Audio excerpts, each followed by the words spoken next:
Viewers, আসসালামু আলাইকুম। সবাই কেমন আছো? আশা করি ভালো আছো। আজ আমি তোমাদের সামনে একটি নতুন রেসিপি নিয়ে এসেছি। একটি আলু দিয়ে আমরা একটি ডিম দিয়ে কিভাবে ভাজবো সেটাই তোমরা দেখবে। একটা ডিম এই পদ্ধতিতে ভাজলে কত বড় হয়, পুরো ফ্যামিলি নিয়ে খেতে পারবেন। তো চলো ভিডিওটি শুরু করা যাক। প্রথমে আমি নিয়েছি একটি আলু কুচি কুচি করে কেটে, নিয়েছি একটা পেঁয়াজ কাটা, নিয়েছি একটু মরিচের গুঁড়ো এবং নিয়েছি একটু লবণ। তো এটা আমি ভালোভাবে মিশিয়ে মাখাবো, তারপরে আমি ডিমটা দিয়ে দিব। তো আলুটা আপনাদের মাখাতে যত বেশি নরম হবে আপনাদের এই রেসিপিটা তত বেশি তাড়াতাড়ি হয়ে যাবে, আর আলুগুলো খুব সুন্দরভাবে সিদ্ধ হয়ে যাবে। তো চলো আমরা দেখি কিভাবে আমরা এই রেসিপিটা বানাবো।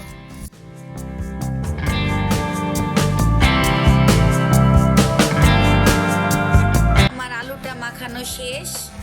এখন আমি এর ভিতরে ডিমটি ভেঙে দিব। আপনারা যদি চান বেশি ডিম দিতে তাও দিতে পারবেন।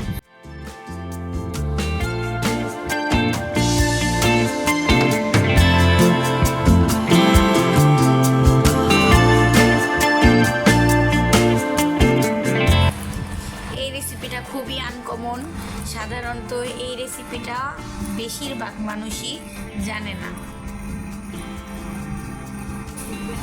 তো আমরা ভালোভাবে মাখিয়ে নিয়েছি, এখন এটা আমরা ভেজে নিব। তো চলো ভাজা যাক। চুলায় একটি কড়াই বসিয়ে নিয়েছি।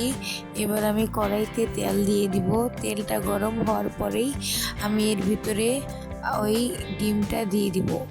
তো দেখতেই পাচ্ছ আমি ডিমটা দিয়ে দিয়েছি। এখন এই ডিমটা আমি আলুগুলো ছড়িয়ে দিব।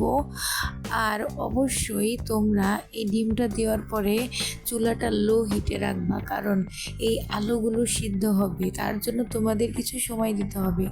আর যদি লো হিটে না রাখা হয় তাহলে তাড়াতাড়ি করে ডিমের ওপাশ হয়ে যাবে, তখন ডিম পুড়ে যাবে আর আলুটাও সিদ্ধ হবে না। আর এখন আমি ঢাকনা দিয়ে ঢেকে দেব। তো কিছুক্ষণ পর আমি ঢাকনা উঠাবো, উঠিয়ে আমি উল্টিয়ে নিব, কারণ আমার নিচের পাশটাও হয়ে গিয়েছে। আমি উল্টানোর পরে এই পাশটা আবার ভালোভাবে রেখে দিব। আর ঢাকনা দিয়ে ঢেকে অবশ্যই 5 মিনিট বা তার বেশি রেখে দিবা, যেন আলুটা সিদ্ধ হতে সময় না লাগে।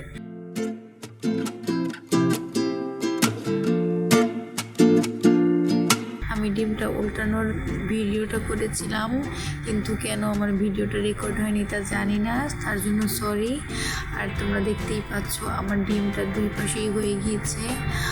তো বন্ধুরা, তোমরাও এই রেসিপিটা বানিয়ে দেখবে কেমন লাগে। যদি ভালো লাগে অবশ্যই আমাকে কমেন্ট করে জানাবে। তো বন্ধুরা, আজকের মতো এই পর্যন্তই। আল্লাহ হাফেজ।